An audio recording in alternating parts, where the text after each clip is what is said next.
Before Neil Armstrong stepped on the moon, before Alan Shepard flew into space, there was Chuck Yeager, a hotshot test pilot, the best there was. Not being an engineer, he didn't believe that the sound barrier existed until he broke it. Chuck Yeager, the very first to fly faster than the speed of sound, a feat NASA says paved the way for America's accomplishments in flight and in space. Here's NBC's Tom Costello. The year was 1947.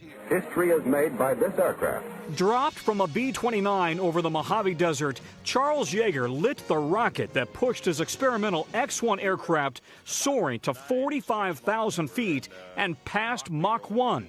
For the first time, except in dive, a man has flown an airplane faster than the speed of sound. Going to eat. She's getting real active. The breakthrough captured in the movie The Right Stuff. Only 24 years old, America's new hero was as American as they come. Born in West Virginia, he was a mechanic in the Army Air Corps when he was selected for pilot training. Flying P-51 Mustangs in World War II, he was shot down over France and evaded capture. Then became an ace in a single day after downing 5 German fighters. 3 years later, he was preparing to break the sound barrier. No one knew if a human could even survive such speeds. And the Air Force didn't know that Yeager was in great pain, having just broken 2 ribs falling off a horse.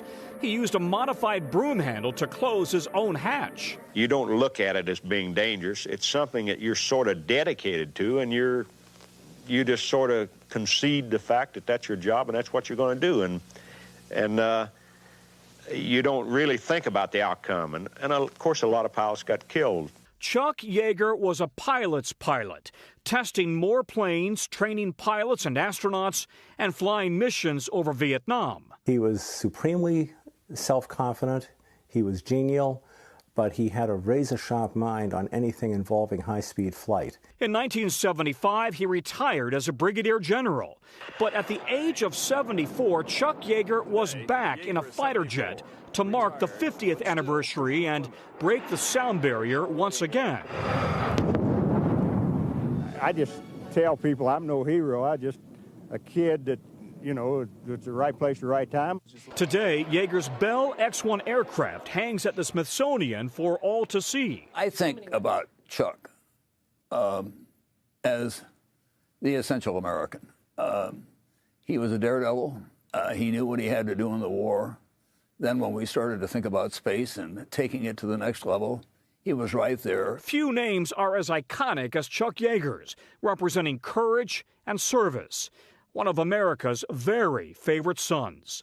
For the news, I'm Tom Costello in Washington. Shepard Smith here. Thanks for watching CNBC on YouTube.